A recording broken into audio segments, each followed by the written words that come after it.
Hello दोस्तों, स्वागत है एक बार फिर से हमारे एक और नए वीडियो में। शुरू हो गया टेलीकॉम कंपनियों का खेल। महंगे हो रहे हैं रिचार्ज प्लान, लगने वाला है बड़ा झटका।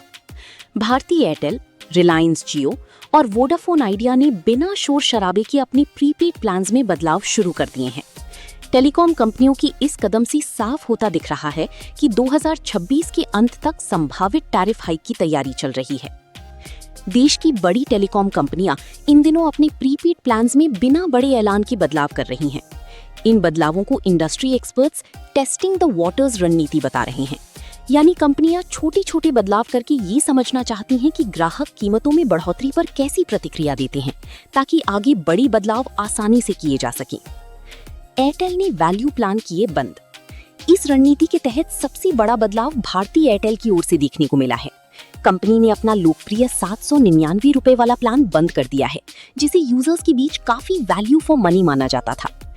इसके साथ ही 859 रुपए वाले प्लान की कीमत बढ़ाकर 889 रुपए कर दी गई है। भले ही ये बदलाव छोटा लगे, लेकिन करोड़ों यूजर्स के स्तर पर ये कंपनियों के लिए बड़ा रेवेन्यू बढ़ाने वाला कदम साबित हो सकता है। वोडाफोन आइडिया ने भी बदला गेम। वहीं वोडाफोन आइडिया अपने नॉन स्टॉप हीरो प्लान्स में बदलाव कर रही है। कंपनी अब कई सर्कल्स में अनलिमिटेड डेटा की सुविधा को केवल रात के समय तक सीमित कर रही है। इससे यूजर्स की डेटा उपयोग करने की आजादी कम हो जाती है, जबकि प्लान की कीमत और पोजीशनिंग लगभग वैसी ही रहती है। ओटीटी बंडलिंग से बढ़ाई जा रही वैल्यू।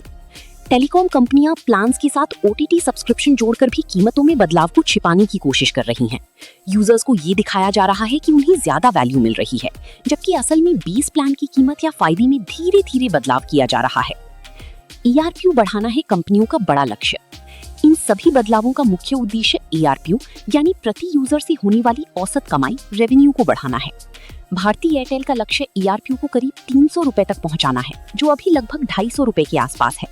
वहीं रिलायंस जियो संभावित IPO से पहले अपनी रेवेन्यू को मजबूत करना चाहती है।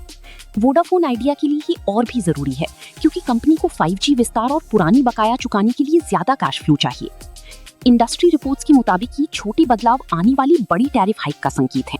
अनुमान है कि 2026 के अंत तक टेलीकॉम कंपनियां 15 से 20% तक कीमतें बढ़ा सकती हैं। हालांकि फिलहाल महंगाई और ईंधन की कीमतों में उतार चढ़ाव को देखते हुए कंपनियां सीधे बड़ा ऐलान करने से बच रही हैं। यूजर्स पर असर दिखना शुरू।